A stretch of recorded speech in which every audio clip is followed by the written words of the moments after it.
Hi friends, welcome back to my channel simple cuisine Bangla. আজকের Eid special আয়োজনে সেমাই দিয়ে তৈরি একটি নতুন ধরনের ডেজার্ট রেসিপি আপনাদের সঙ্গে শেয়ার করছি, যেটার আমি নাম দিয়েছি নাটি ফ্রুটি সেমাই। ঈদের দিনে বাড়িতে মেহমানদের সঙ্গে এই ডেজার্টটি ঠান্ডা ঠান্ডা সার্ভ করে দেখবেন, সকলেই আপনার রান্নার তারিফ করতে বাধ্য।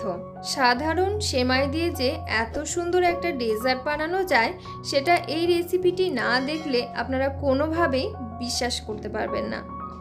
এটি যেমন ইয়াম্মি ঠিক তেমন হেলদিও বটে। তো চলুন রেসিপিটা দেখে নেওয়া যাক। নাটি ফ্রুটি সেমাই বানানোর জন্য প্রথমেই আমরা নাটসগুলোকে রেডি করে নেব। এর জন্য ফ্রাইং প্যান গরম করে এর মধ্যে 1 টেবিল চামচ ঘি নিয়ে নিলাম। অ্যাড করে দিলাম কুচি করে কেটে রাখা বাদাম এবং কিছু কিশমিশ। বাদামগুলো আপনারা নিজেদের পছন্দ অনুযায়ী নেবেন। আমি এখানে আমন্ড এবং কাজু ছোট ছোট করে কুচি করে কেটে নিয়েছিলাম। এগুলো একটু ফ্রাই করে লাল লাল করে নিয়ে তারপরে তুলে নিচ্ছি। এখন ওই সেম কড়াইতেই যা ঘি রয়েছে তার মধ্যে অ্যাড করে দিচ্ছি 750 ml মিল্ক এবং 250 ml মতো কনডেন্সড মিল্ক। আমি এখানে চিনি ব্যবহার করব না, তাই কনডেন্সড মিল্কটা অ্যাড করেছি। দিয়ে দিলাম কিছুটা এলাচের গুঁড়ো। এইগুলোকে একসঙ্গে করে মিশিয়ে নিয়ে দুধটা একটু ফুটিয়ে নেব। দুধটা ফুটে গেলে এখন অ্যাড করে দিচ্ছি 150 গ্রাম মতো ভাজা সেমাই। প্যাকেটের যে ভাজা সেমাইগুলো কিনতে পাওয়া যায়, আমি ওই সেমাইটাই ব্যবহার করেছি। যেহেতু এটা কেনা থেকেই ভাজা, তাই আমি আলাদা করে আর ভেজে নিইনি। আপনারা যদি কাঁচা সেমাই নিয়ে থাকেন তাহলে সেমাইটা একটু ভেজে তারপরে ব্যবহার করবেন। দুধের সঙ্গে সেমাইটা একটু মিশিয়ে নিয়ে এর সঙ্গে অ্যাড করে দিচ্ছি 2 কাপ মতো ফ্রেশ কোরানো নারকেল এবং আগে থেকে ভেজে রাখা বাদামগুলো এখন অ্যাড করে দিলাম।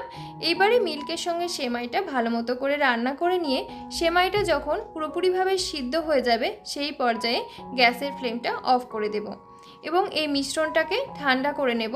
ঠান্ডা হয়ে রুম টেম্পারেচারে আসার পর ফ্রিজের নর্মাল চেম্বারে 2-3 ঘন্টা মতো রেখে ঠান্ডা করে তারপরে সার্ভ করবেন।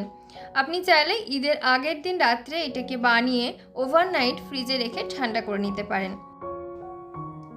এইবারে চলে আসি সার্ভিং প্রসেসে। যে বোলের মধ্যে এই ডেজার্টটিকে সার্ভ করব, তার মধ্যে ফার্স্টেই নিয়ে নিচ্ছি সেমাইয়ের একটা লেয়ার। কিছুটা সেমাই নিয়ে নেওয়ার পরে এইবারে অ্যাড করে দিচ্ছি কিছু বেদানা, কিছু কাজু এবং কিছু গ্রেপস আমি নিয়েছি। এই ফলগুলো আপনারা নিজেদের পছন্দ অনুযায়ী ফল নেবেন এবং একটু ছোট ছোট করে কেটে নেওয়ার চেষ্টা করবেন। ফ্রুটের এই লেয়ারের উপরে অ্যাড করে দিলাম সেমাইয়ের আরও কিছুটা লেয়ার। এবারে উপর থেকে আরও কিছুটা ফল দিয়ে আমি এই সেমাই ডেজার্টটাকে ডেকোরেট করে নিচ্ছি। কিছু বেদানা, গ্রেপস এবং কিছু নাটস নিয়েছি। বাদামগুলোকে এরকম সরু সরু লম্বা লম্বা করে কেটে নিয়েছি, আর কিছু পেস্তা বাদামকেও আমি এইভাবে কেটে নিয়েছি। তৈরি হয়ে গেল আমাদের নাটি ফ্রুটি সেমাই। এই সেমাই ডেজার্টটি ঠান্ডা ঠান্ডা খেতে ভীষণই টেস্টি হয়ে থাকে। গরমের জন্য এটা একদম পারফেক্ট একটি ডেজার্ট।